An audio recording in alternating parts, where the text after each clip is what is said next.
Et on sait que pour que les fruits poussent, il faut de l'eau. Et on va prendre la direction de deux pays qui en manquent cruellement. C'est notre séquence environnement. Ces deux pays frappés par une sécheresse historique en 2025, ce sont l'Irak d'un côté, l'Iran de l'autre, qui se retrouvent au bord de la faillite hydrique, au point que Téhéran, vous allez le voir, la capitale iranienne, qui est peuplée de 15 millions d'habitants, pourrait devenir inhabitable ces prochaines années. Une histoire que nous raconte Florent Krebseg. Quelques parapluies, un ciel gris. Partout ailleurs, ces images contribueraient à mettre le moral de la population en berne. Ici, à Téhéran, c'est tout le contraire. Nous remercions Dieu pour la pluie de ces derniers jours. L'air est plus pur, même si la circulation est plus dense, nous pouvons enfin la supporter.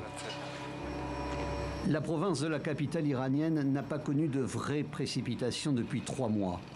Les pluies de ces derniers jours ne suffiront pas à réduire la pollution atmosphérique et à améliorer l'approvisionnement en eau. L'Iran est confronté cette année à sa pire sécheresse depuis 60 ans. Et à Téhéran, le niveau des précipitations est quasiment sans précédent depuis un siècle.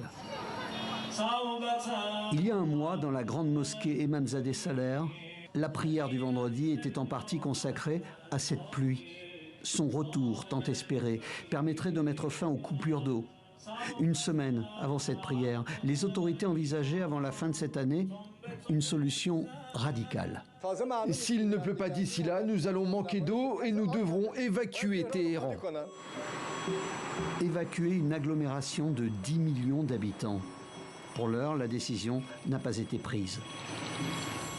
À 40 km de là, voici l'une des principales sources d'eau de la capitale, le barrage de Karaj. Le manque de précipitations, conjugué à des températures qui ont atteint cet été les 50 degrés, ont provoqué cette pénurie d'eau. En cette fin d'année, le niveau est à peine remonté. En Irak, le pays voisin, voici à quoi ressemblait ces derniers jours Bagdad et la province de Babylone, dans le centre. Un épais brouillard dû à une soudaine baisse des températures et à un taux d'humidité qui a grimpé en flèche. Ici aussi, les pluies sont les bienvenues, mais la situation reste préoccupante. Les problèmes de pénurie d'eau dans tout le pays sont encore d'actualité. À cause de la sécheresse, les niveaux des réservoirs artificiels se situent au plus bas depuis 1930. La conséquence est également lourde pour l'écosystème. Le manque d'eau provoque la réduction du débit du fleuve, un ralentissement qui engendre la prolifération de ces algues, une véritable entrave pour le travail des pêcheurs. Ces nénuphars dérivent en aval et s'accumulent ici près du pont. Aujourd'hui, on en a retiré quelques-uns, mais on n'a pas pu les éliminer tous. Beaucoup subsistent encore. L'Irak est connu pour ses paysages. Les marais de Mésopotamie, dont une partie se trouve également en Iran, ont particulièrement souffert, cette année encore, de cette sécheresse. Ici aussi, l'écosystème est touché. Les exploitations d'éleveurs et d'agriculteurs se retrouvent au milieu de nulle part. Ces buffles doivent courir de très longues distances avant de trouver de l'eau. Les transhumances deviennent des épreuves pour les hommes et les bêtes, des épreuves amplifiées par des restrictions décrétées par les autorités. Afin de préserver les réserves d'eau, ordre a été donné de limiter la culture des terres. Résultat ? Des manifestations dans tout le pays, comme ici près de Najaf.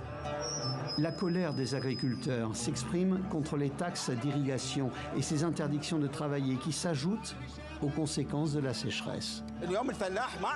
Aujourd'hui, l'agriculteur ne possède plus rien.